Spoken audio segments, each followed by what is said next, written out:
This is the Viltrox 27mm f1.2, and this lens is an absolutely amazing lens. It is fast, especially with these STM motors. I wasn't expecting it to be as fast as it actually was, and it is sharp as hell. There are even a lot of people on the internet that are already calling this Fujifilm's sharpest lens, and I can't disagree with them at all. It's at an amazing price point, and for those of you that know, I've worked with Viltrox in the past to make a review for their 13mm 1.4, and I love that lens along with the other lenses that I purchased with my own money over the years that I had to go out and get this, and it did not disappoint. It is not just a fast lens that has a 1.2 aperture. It is not just a sharp lens. It is also one of their pro models, which is weather sealed. And when you pair this with something like the XH2, which I did, or the XH2S for some photojournalism assignments for the San Antonio Express News, this thing knocked everything out of the park. And I wanted to talk to you about that and just tell you straight up that I absolutely love this lens at the beginning of this video, because it needs to be said that this is a lens that should have been made by Fujifilm. But I absolutely love that a third-party manufacturer like Viltrox is going ahead and taking the reins, per se, whenever it comes to making these lenses that are affordable, fast, and some of those standard focal lengths that I know a lot of people love in many other systems. Usually to get something in the 40mm field of view range at this type of speed, you're looking at manual focus glass. But Viltrox being able to bring it with the size that it is, which, if I'm being honest, isn't much bigger than a 56mm f1.2 Mark II from Fujifilm. It's weather sealed. It has STM motors, which is going to give you similar focus speed as that 56 1.2, and the fact that it still has a nice, pleasing, clicky aperture. It feels like there were no corners cut by this, and I absolutely love that we have a third-party manufacturer that is here to put pressure on Fujifilm, because if they won't create it, we will. So like I said, I use this lens for a few things. I've shot a few videos on it, more than a few. Side note, whenever it comes to video, I at one point had a cine bloom filter that I got in a purchase of another lens, and I put on here to test out to see if I could get some cool B-roll. And when you're shooting backlit with that cine bloom, this lens cannot focus for anything. I tried it on the XH2, on the XH2S, it was a no-go. But if you take that off, being backlit, it's going to focus great. I think it's just a really, really good lens for video as well. Then whenever it comes to photos, like many others have said, and I've seen more than a few videos about this, it is sharp. I mean, it is sharp. It is great. This lens is amazing, and the focus acquisition is fantastic. I had to do a couple of photo assignments over the past couple of months for San Antonio Express News, and being able to use this lens was a godsend, especially on the XH2, where I'm able to zoom in quite a bit with a digital crop to be able to make this go a little bit further in my RAWs and in my JPEGs, and it was perfect. It's wide open, it's sharp at f1.2. I wasn't disappointed. Stop down, it is tack sharp. The micro contrast is amazing, and when you use this lens, you're going to be able to present results that are absolutely fantastic. This lens, for the money and just for the performance, actually, period, as well as for the build, is the best lens in the Fujifilm X system lineup. I understand it's an STM motor and it may not be as fast as a linear motor, but the great thing about Fujifilm is their algorithms and their AI performance and their processing power of their new cameras has made it to where there isn't really any kind of discernible difference between this and, let's say, the 23mm f1.4 unless you're shooting them side by side. You're not going to miss shots. You're not going to be disappointed. At least I haven't been. And I just want to say that as someone who's using his gear in situations that are real life situations and situations where the image, the shot, the focus, the speed, the sharpness, it absolutely matters because I'm getting paid for these assignments. It did more than enough. Again, I absolutely love this lens, and I just have to say, I love what Viltrox is doing and what other third-party manufacturers are doing, period. Whenever I started off shooting Sony, it was one of my first mirrorless cameras. I loved the fact that I could lean on Sigma lenses if I couldn't afford G Master or regular lenses from Sony. These Sigma lenses were fast, even more important, they were sharp, and they had really amazing chromatic aberration control. They had really amazing control whenever it came to flare. And as someone who was also shooting Canon and was able to juxtapose a Canon L-mount lens like the 51.2 versus a 51.4 from Sigma, the Sigma was sharper, the Sigma had less flare. It did have a little bit of color shift, but the point is, For 2 out of 3 things that I'm looking for, Sigma was the way to go. And Sigma did the exact same thing whenever it came to Sony. And when you have a third-party manufacturer that is making lenses as good or better than first-party so you can save money, that helps someone who wants a more professional, or more important, a sturdier rig and look whenever they're beginning, to where they don't have to go into a huge chunk of debt.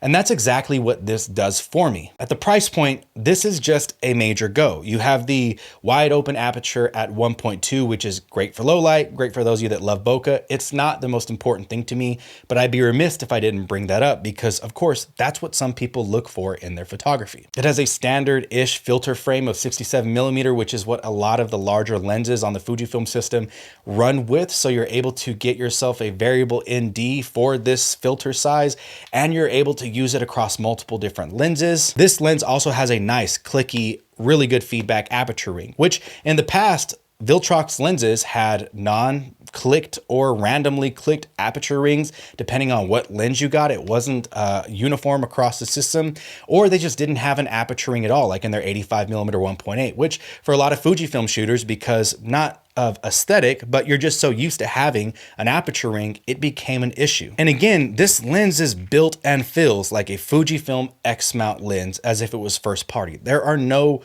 corners cut with this. And this is why this is a lens that Fujifilm should have made. They should have made this standard type focal length with a fast aperture at this great, fantastic price range, at this kind of minimal weight and size. They should have made this.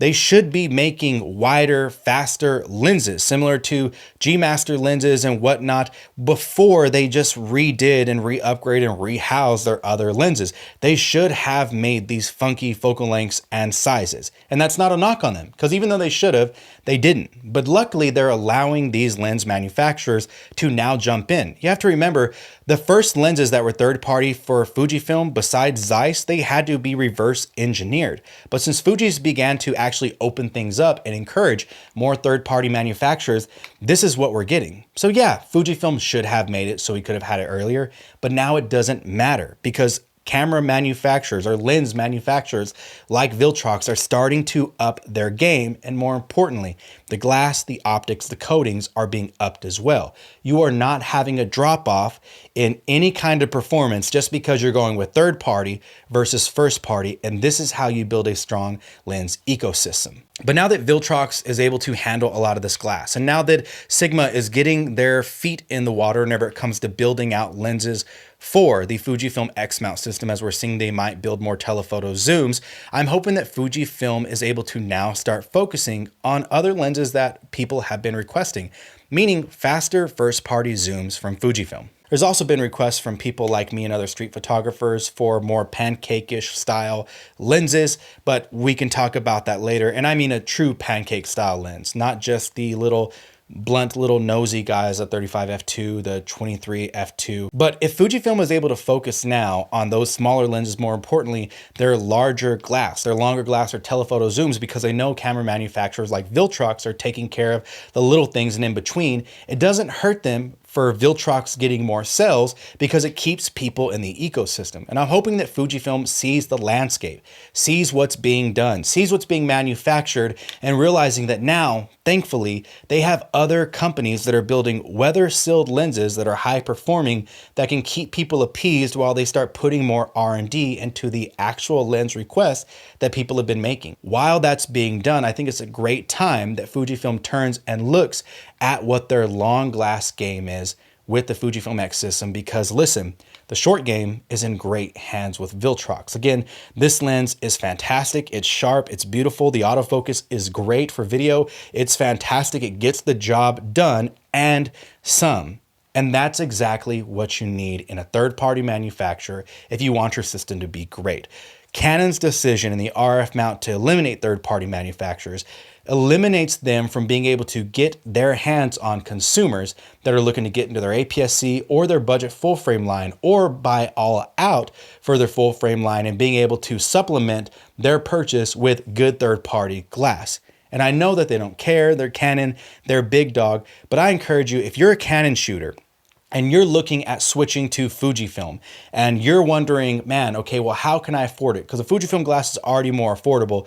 Just know that you have right here from a manufacturer like Viltrox, from manufacturers like Sigma, lenses that are just as good as first-party lenses, a lot of times for half the price. You can get yourself a stacked sensor XH2S, which in my own personal testing at actual sport paid events and sports photography, that is just as fast, in my opinion, faster than the R6 Mark II. You can get some glass like a 200 millimeter f2. You can get some glass like a 50 to 140 f2.8. It doesn't matter. The high ISO sensitivity is fantastic. The glass is good enough.